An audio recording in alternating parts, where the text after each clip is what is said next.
তুই এত রাতে এখানে কি করছিস? সাইফা এগিয়ে এসে এক লাফে রেলিং এর উপর উঠে বসে বলল, তোমার খুঁজতে খুঁজতে চলে এলাম, কিন্তু এসে দেখছি তুমি সিগারেট গিলছো।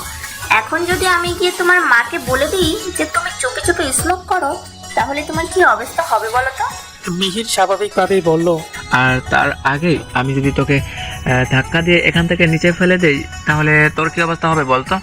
সাইফা ভেংচি কেটে বলল, কি আবার হবে? আমি এখান থেকে পড়ে পটল তুলবো, আর তুমি আমাকে খুন করার দায়ে ফাঁসিতে ঝুলবে। মিহির বিরক্ত সুরে বলল। শর্ত, যা এখান থেকে, বক বক করে আমার মাথা গরম করিস না। সাইফা মুখ পাকিয়ে বলল, ছাদটা কি তোমার একার নাকি যে তুমি বললেই আমি এখান থেকে চলে যাব? মিহির দাঁতে দাঁত চেপে বলল, দেখ, অযথা তর্কা করিস না, তাহলে কিন্তু সত্যি সত্যি তোকে আমি এখান থেকে ফেলে দেবো। এই শোনো, তোমার এসব কচুমার্কা হুমকি তুমি তোমার পকেটে ঢুকিয়ে রাখো। কি ভেবেছো আমাকে এভাবে হুমকি দিলেই ভয় পেয়ে এখান থেকে পালিয়ে যাবো? কখনো না, আমি এখান থেকে কোথাও যাব না। সাইফার কথা শুনে মিহির কিছুক্ষণ ওর দিকে রাগী দৃষ্টিতে তাকিয়ে থেকে হাতে থাকা সিগারেটটা ছুঁড়ে ফেলে দিল নিচে। তারপর সাইফার দিকে এগিয়ে এসে ওকে ধাক্কা দিয়ে আবার ওর হাত টেনে ধরলো। এই ঘটনায় সাইফা মৃদু চেঁচিয়ে উঠল। ও ভীত চোখে একবার পিছনে তাকাচ্ছে আর একবার মিহিরের দিকে তাকাচ্ছে, কারণ মিহিরের হাত একবার ছেড়ে দিলে ও নিচে পড়ে যাবে। সাইফা মিহিরের হাত শক্ত করে খামছে ধরে তোতলাতে তোতলাতে বলল, ভাইয়া, কি করছো এটা? আমাকে নিচে নামাও, আমি এখান থেকে পড়ে যাবো তো। মিহির স্বাভাবিকভাবেই বলল, আমিও তো এটাই চাই যে তুই এখান থেকে পড়ে যাস, আর আমি সারা জীবনের মতো বেঁচে যাই। কে বলেছে আমি পড়ে গিয়ে মরে গেলে তুমি বেঁচে যাবে? আমি মারা যাওয়ার পর পেছনে হয়ে তোমার ঘাড়ে চাপবো। তাই বলছি, আমাকে ফেলে দিও না প্লিজ। তাই নাকি? তাহলে তো আমিও দেখতে চাই তুই মরার পর কিভাবে আমার ঘাড়ে চাপিস। কথাটা বলে মিহির সাইফাকে আবার হালকা করে পিছনের দিকে একটু ধাক্কা দিল। এতে সাইফা আরো ভয় পেয়ে গিয়ে নিজের চোখ মুখ বন্ধ করে ফেললো। ভীতু কণ্ঠে বলল, ভাইয়া প্লিজ প্লিজ আমাকে এখান থেকে ফেলে দিও না। আমি আর কখনো তোমাকে জ্বালাবো না। মরার পর তো দূরের কথা, বেঁচে থাকতে কোনোদিন তোমার আশেপাশে আসবো না। প্লিজ নামাও আমাকে। সাইফার কথা শুনে মিহিরের হাসি চলে আসলো, কিন্তু ও ওর হাসি চেপে রেখে গম্ভীর কণ্ঠে বলল, সত্যি তো? পরে আবার এগুলো ভুলে যাবি না তো? হ্যাঁ সত্যি সত্যি। পরে কেন, মরার আগ পর্যন্ত আমি কিচ্ছু বলবো না, সব আমার মনে থাকবে। ওকে, তাহলে এবারের মতো বাঁচিয়ে নিচ্ছি, পরের বার থেকে যেন কখনো এমন ভুল না হয়। কথাটা বলে মিহির সাইফার হাত ধরে টান দিয়ে ওকে রেলিং থেকে নিচে নামিয়ে দিল। সাইফা নিচে নেমে বুকের উপর হাত দিয়ে লম্বা কয়েকটা শ্বাস নিয়ে মিহিরের দিকে রাগে চোখে তাকালো।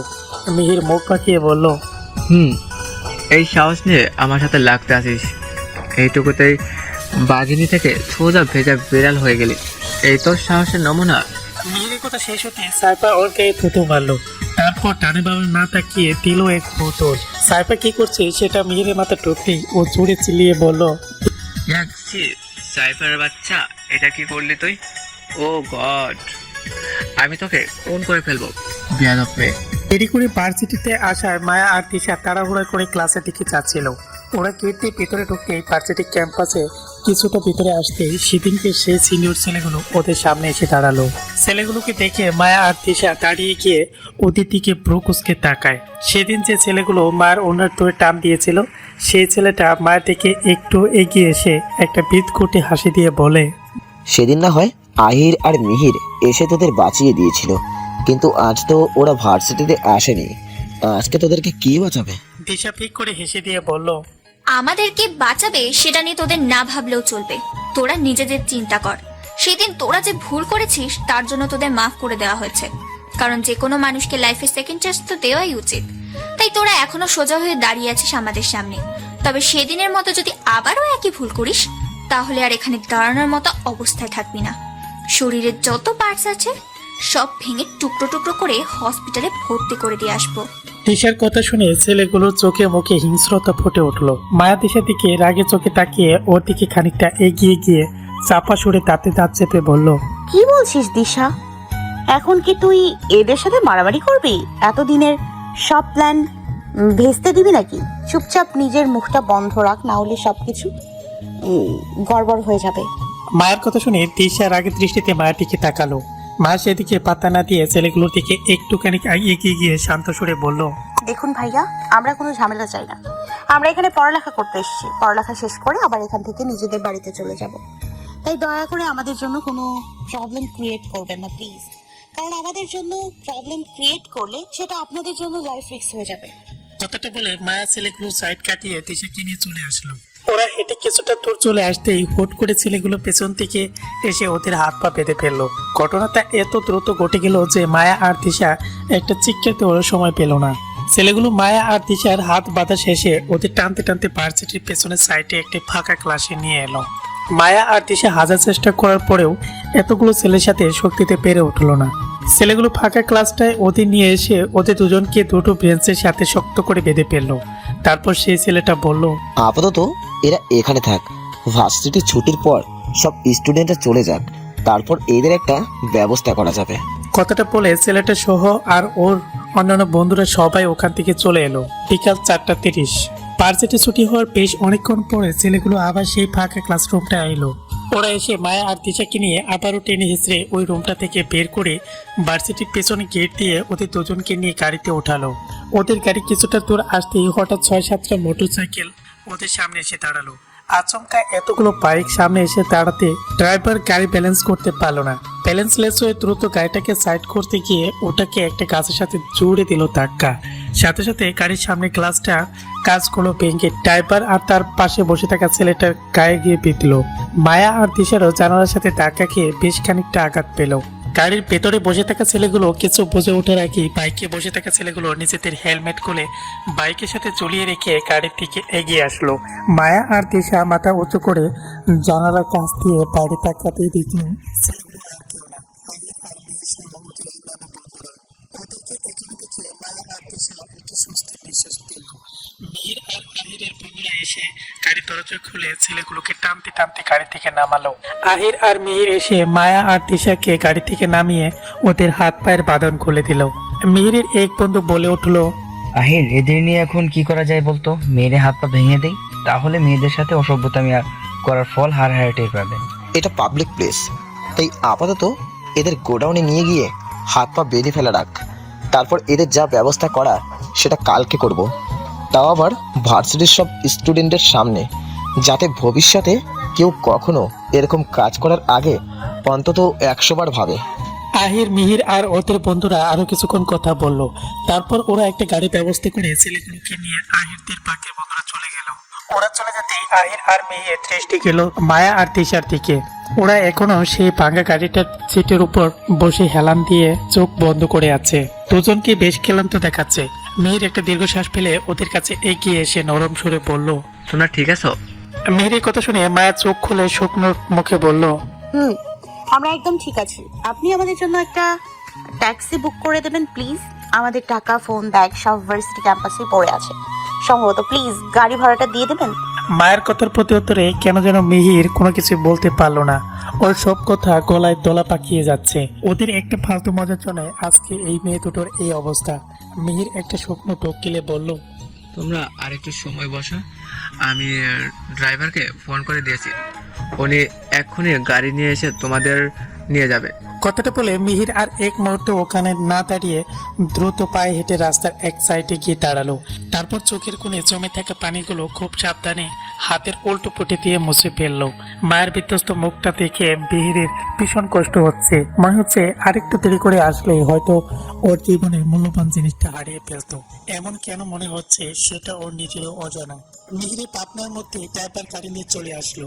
আহির খুব সাবধানে তিশা আর মায়াকে একের পর এক গাড়িতে উঠিয়ে দিয়ে বসলো। তারপর ড্রাইভারকে যেতে বলে মিহিরকে ডাক দিল। মিহির নিজেকে সামলে নিয়ে আহিরের কাছে আসলো। তারপর ওরা দুজন নিজেদের বাইক স্টার্ট দিয়ে গাড়ির পিছনে পিছনে রওনা দিল।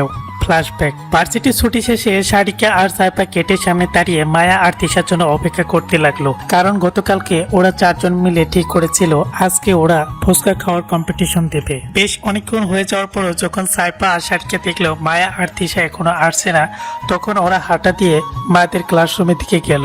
কিন্তু গিয়ে দেখলো ক্লাসরুমের মধ্যে কেউ নেই। তাই সাইফা ওর ব্যাগ থেকে ফোনটা বের করে মায়াকে আর তিশাকে কয়েকবার কল দিল, কিন্তু ওদের ফোনটা বারবার রিং হওয়ার পরও কেউ রিসিভ করছে না, কেটে আসছে।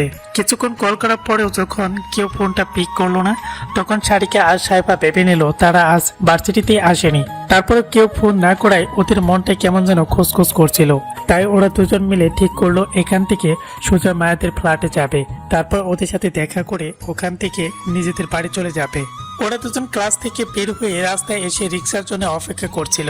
ঠিক তখনই দেখলো কয়েকটা ছেলে ভার্সিটি গেট দিয়ে ভেতরে ঢুকছে আর নিজেদের মধ্যে বলা বলি করছে। ভার্সিটি এখন একদম ফাঁকা, এক্ষুনি মেয়ে দুটোকে এখান থেকে সরিয়ে ফেলতে হবে। ছেলেগুলো কথা শুনে সারিকা আর সাহেব কতগুলো বিষত ছেলেগুলো পিছে পিছে যায়, কিন্তু ওরা স্বপ্নে ভাবতে পারেনি ওরা যে মেয়ে দুটো কথা বলছে সেই মেয়ে দুটো তিশা আর মায়া।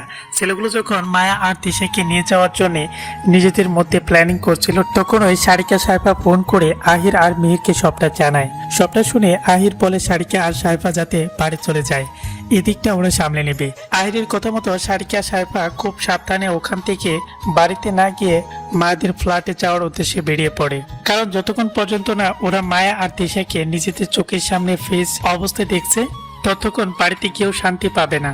রাত 9:45 মায়া একটা কফির মগ হাতে নিয়ে কোড়াতে কোড়াতে ছাদে চলে আসলো। বাসায় আসার পর মীরা রহমান এসে তিশা আর মায়াকে চেক আপ করে গেছেন। যদিও উনি একজন হার্ট সার্জন, তারপরেও এই টুকুটাকি সমস্যার ট্রিটমেন্ট উনি করতে পারেন। তাই আহির আর মিহির আলাদাভাবে কোনো ডাক্তারকে ডাকেননি। দিশা তেমন কিছু হয়নি, শুধু এতটুকু সময় বন্ধ রুমে হাত পা পেতে ফেলে রাখায় কিছুটা ক্লান্ত হয়ে গেছে। তাই এখন কম ডোজের একটা ঘুমের ওষুধ খেয়ে ঘুমাচ্ছে। আগেরবার অ্যাক্সিডেন্টের কারণে মায়ের হাত পা যেহেতু আগেই ব্যথা হয়েছিল, তাই ছেলেগুলো অতিরিক্ত টানা হেঁচড়া করার কারণে আগের চেয়ে ওর ব্যথার পরিমাণটা আরো একটু বেড়ে গেছে। কিন্তু এসব নিয়ে মায়ের একটু মাথা ব্যথা নেই। মীরা রহমান মায়াকেও ঘুমের মেডিসিন খেয়ে একটা লম্বা ঘুম দিতে বলেছিলেন, কিন্তু মায়ের এখন কিছুতেই ঘুমাতে ইচ্ছে করছে না। ওর এখন একটা ফ্রেশ এয়ার দরকার, যাতে ও মন খুলে কিছু নিঃশ্বাস নিতে পারে। তাই ও তিশাকে ঘুম পাড়িয়ে এক মগ কফি নিয়ে ছাদে চলে এসেছে। মায়া ছাদে এসে কিছুটা সামনে এগিয়ে গিয়ে দেখতে পেল আহান দাঁড়িয়ে আছে। শুধু দাঁড়িয়ে আছে না, রেগে চিল্লিয়ে কারোর সাথে ফোনে কথা বলছে। আহান বলছে, তোমাদের কি আমার চেহারা দেখার জন্য ওখানে রাখা হয়েছিল? এত বড় একটা কাণ্ড ঘটে গেল আর তোমরা কিছু টেরই পেলে না? ওরা দুজন সারাদিন ধরে মিসিং ছিল, তাহলে তোমরা বাইরে দাঁড়িয়ে দাঁড়িয়ে কাদের পাহারা দিচ্ছিলে? ভার্সিটি ক্যাম্পাসটাকে? আহানের কথা শুনে মায়া প্রকুসকে এলো। মায়ের কেন যেন মনে হচ্ছে আহান ওদের কথাই বলছে। মায়া আরেকটু ভালো করে আহানের কথাগুলো শোনার জন্য টের পায় আহানের দিকে এগিয়ে গেল। আহান আবারও রাগী কণ্ঠে ধমক দিয়ে বলল, shut up, just shut up, okay? এসব লেম এক্সকিউজ তোমরা কাকে শোনাচ্ছ? আহান খানকে? আমাকে কি তোমাদের বাচ্চা মনে হয় যে তোমরা যা বলবে আমাকে সেটাই বিশ্বাস করে নিতে হবে? তোমাদের ভাগ্য ভালো ওরা সেফলি বাসায় পৌঁছাতে পেরেছে, না হলে আমি বাকিদের কি করতাম জানি না, তবে সবার আগে তোমাদের জ্যান্ত মাটিতে পুঁতে ফেলতাম। মায়া আহারের কথাগুলো বেশ মনোযোগ দিয়ে শুনছে, কিন্তু আহান কাদের ব্যাপারে কথা বলছে সেটা এখনো ওর কাছে অস্পষ্ট। মায়ের ভাবনার মাঝে আহান আবারও বলে উঠল, সিকিউরিটি আরো বাড়িয়ে দাও, এরপর থেকে বলেও যাতে এরকম কোনো ঘটনা না ঘটে, তাহলে কিন্তু। কথাটা বলতে বলতে আহান ঘুরে পেছনে তাকালো। পেছনে তাকাতেই মায়াকে দেখে ও কথা থামিয়ে দিল। আহান আচমকা পিছনে ফিরে তাকানোর জন্য মায়া কিছুটা বিব্রতকর পরিস্থিতিতে পড়ে গেল। এইভাবে পিছু পিছু এসে কারো কথা শোনাটা নিতান্ত এক ধরনের অভদ্রতা, সেটা ও খুব ভালো করে জানে। মায়া কিছুক্ষণ কাছুমাছু হয়ে দাঁড়িয়ে থেকে ঘুরে চলে আসার জন্য পা বাড়াতে আহান পিছন থেকে বলে উঠল, 1 মিনিট মিস মায়া, কোথায় যাচ্ছেন? আহানের কথা শুনে মায়া দাঁড়িয়ে গেল। আহান ওর ব্যাপারে মনে মনে কি ভাবছে সেটা ভেবেই মায়ের ভীষণ লজ্জা লাগছে। আহান বেশ শান্ত সুরেই ফোনের উপাশের ব্যক্তিকে বলল, আমি তোমার সাথে একটু পরে কথা বলছি। কথাটা বলে আহান ফোনটা কেটে দিয়ে ট্রাউজারের পকেটে হাত ঢুকিয়ে মায়ের দিকে এগিয়ে এসে ওর সামনে দাঁড়ালো। তারপর প্রিন্স কণ্ঠে বলল, মিস মায়া, আপনার মধ্যে যে এরকম একটা ভালো অভ্যাসও আছে সেটা তো আমার আগে জানা ছিল না। আপনি এভাবে চুপি চুপি এসে আড়ি পেতে লোকের কথা শুনতে পারেন? মায়া তোতলাতে তোতলাতে বলল, আছো আড়ি পেতে কথা শুনলাম কখন? আমি তো এমনিতে কফি ছাদে কফি খেতে ছাদে এসেছিলাম। আমি কিভাবে জানবো আপনি এখানে এসে ফোনে কথা বলছেন? মায়া একটু ভাবুক হওয়ার পান করে বলল, সেটাও তো কথা, আপনি কিভাবে জানবেন আমি ছাদে এসে কথা বলছি? আচ্ছা, যখন ছাদে এসে দেখলেন আমি ফোনে কথা বলছি তখন একটা আওয়াজ দিতে পারলেন না? মায়া খানিকটা বিরক্ত হওয়ার পান করে বলল, আজব, আমি আওয়াজ দিতে যাবো কোন দুঃখে? আপনার যদি এতই গোপনীয় কথা থাকে তাহলে নিজের বাসায় বসে রুমের দরজা লক করে কথাগুলো বললেই পারেন, এখানে বসে বলার কি আছে? আহান চোখ ছোট ছোট করে বলল, একে তো চুপি চুপি এসে আমার কথা শুনছিলেন, তার উপর এখন আবার সরি না বলে উল্টো আমাকেই জ্ঞান দিচ্ছেন।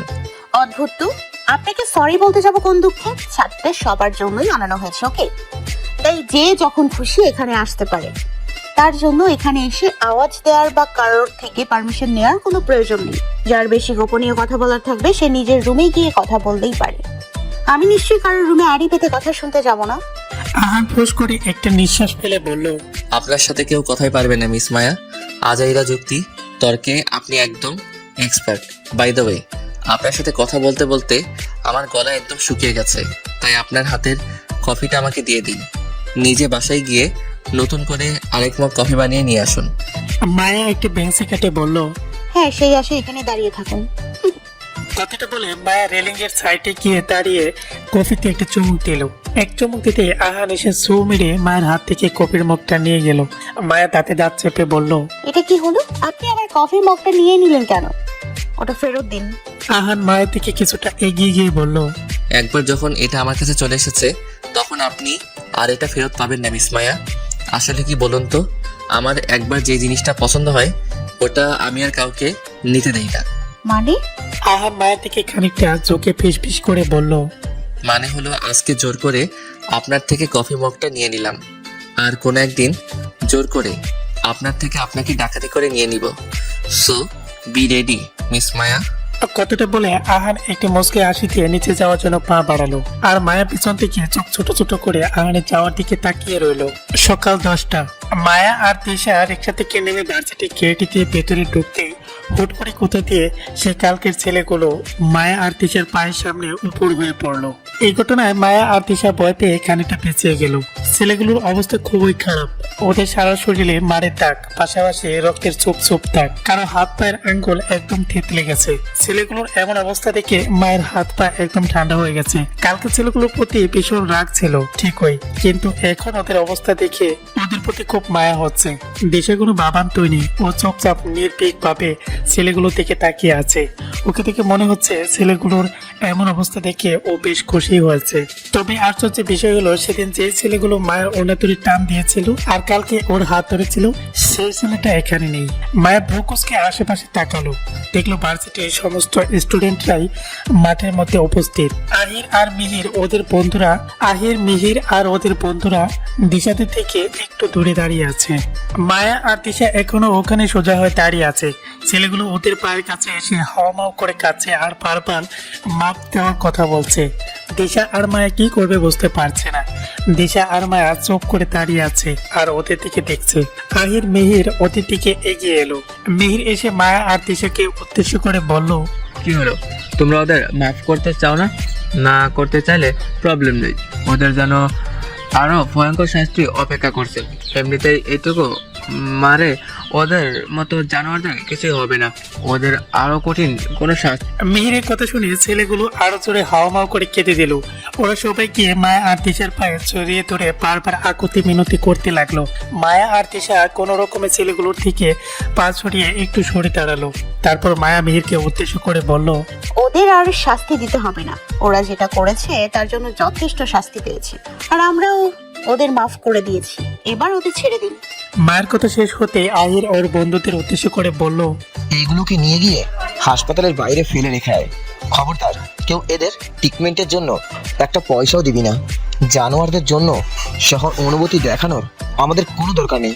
আহিরের কথা শেষ হতে ওর কয়েকজন বন্ধু মিলে ছেলেগুলোকে একে একে টেনে হেঁচড়ে গাড়িতে করে নিয়ে চলে গেল।